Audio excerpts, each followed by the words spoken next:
एक सवाल जो बिल्कुल ऑब्वियस हमारे सामने आता है कि अगर आज आप कौमी असम्बली में होते तो बलूचिस्तान का मुकदमा ज़्यादा इफेक्टिवली ना लड़ पा रहे होते? शुक्रिया हम सब। अगर मैं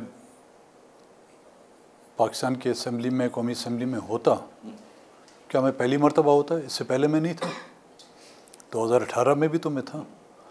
मैंने बलूचिस्तान के मुकदमा जो है ना, हर जो सेशन हुआ उसमें लड़ने की कोशिश की, दलाइल दिए, लॉजिक दी।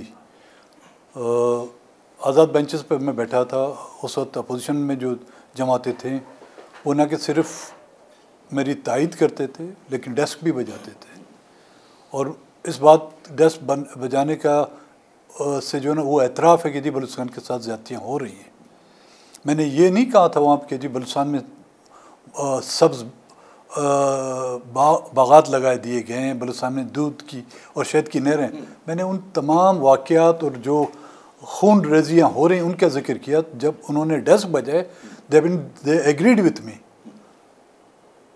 लेकिन अब भी मैं आता उतना ही करता। जब 2018 में इनको समझ नहीं आई, जिस असम्बली को कहते हैं कि जी जेन्युइन असम्बली थी, तो फॉर्म 47 वाली असम्बली को कैसे मेरी बात समझ में आती? अच्छा, लेकिन ये बिल्कुल आपने कहा कि आपने भरपूर कोशिश की, तो एकदम किस बात पे दिल टूट गया आपका कि आपने कहा नहीं जी अब बिल्कुल बेकार है? जब 2018 में भी आपके साथ बकौल आपकी बात नहीं सुनी जा रही थी और आप हुकूमत का भी हिस्सा थे उस ज़माने में, शुरू में तो आप इत्तेहादी भी थे, तो कौन सा वो कहते हैं ना कि स्ट्रॉ था कि आपने कहा जी अब बिल्कुल मैं नहीं कर सकता? 2018 में पहली मरतबा मैं कौमी असम्बली का मेंबर जब बना और जो इश्यूज़ थे जब मैं उठाता गया, मुझे ये महसूस हो रहा था कि मेरी बातें उन इदारों को नागवार गुजर रही हैं, जिसका हमेशा ज़िक्र जो इस्लामाबाद में जो दोस्त थे वो करते रहते थे कि आपकी तकारीर जो है उनको पसंद नहीं आ रही।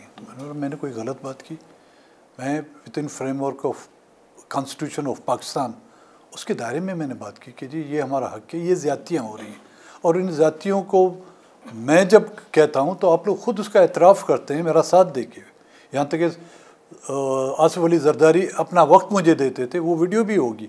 स्पीकर कहता है जी आपका टाइम ख़त्म हो गया, वो कहता है मेरा वक्त भी इनको दे कि ये बात कर रहे हैं। तो उस वक्त भी मैंने ये कोशिश की, लेकिन देखता आ रहा था कि उनको मेरी बातें पसंद नहीं आ रही। और फिर आखिर में जब असम्बली की मुद्दत ख़त्म होने वाली थी तो मुझे उन्हीं दोस्तों ने बताया कि आगे आपको इलेक्शन में आने नहीं दिया जाएगा। और जिसका नतीजा फरवरी 2024 के इलेक्शन में आया।